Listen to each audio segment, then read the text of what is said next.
ડોશીના દીકરાની વાર્તા। ભીમપુર ગામમાં એક ડોશી રહે। ડોશીને એક દીકરો, એનું નામ ગંગારામ।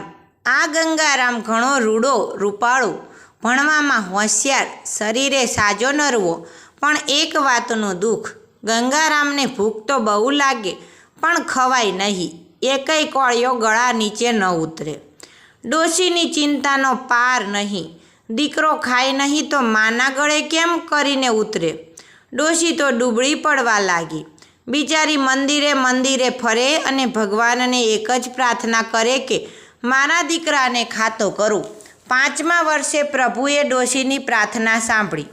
ડોશીનો દીકરો ખાતો થયો, એવો ખાતો થયો કે રાંધી એટલું બધું ખાઈ જાય તોય એની ભૂખ તો એવી ને એવી જ આખો દી ખા જ કરે। ડોશીની કોઠી ખાલી થઈ ગઈ, ઘર વખરી વેચાઈ ગઈ, પાઈ કરીને બચાવેલા પૈસા ખલાસ થઈ ગયા। દીકરાની ભૂખ ઉઘડવા જતાં ડોશી ભૂખ ભેળી થઈ ગઈ। ડોશી તો ફરી મંદિરે ગઈ અને પ્રભુને પ્રાર્થના કરવા લાગી કે હે પ્રભુ, હવે તો છેડો આવી ગયો છે, હવે આને સપ્રમાણ ખાતો કરો, હવે તો ઘરમાં કાંઈ છે નહીં। ડોશીની પ્રાર્થના પૂંજારીએ સાંભળી। એ ઘણો જ્ઞાની હતો। એણે ડોશીને પુરુષોત્તમ વ્રત કરવાનું કહ્યું। ડોશીને પણ શ્રદ્ધા બેસી ગઈ। પાવન પુરુષોત્તમ માસ આવતા ડોશીએ વ્રત લીધું। રોજ નદીએ નાહવા જાય, વાર્તા સાંભળે, એકટાણું કરે અને યથાશક્તિ દાન કરે।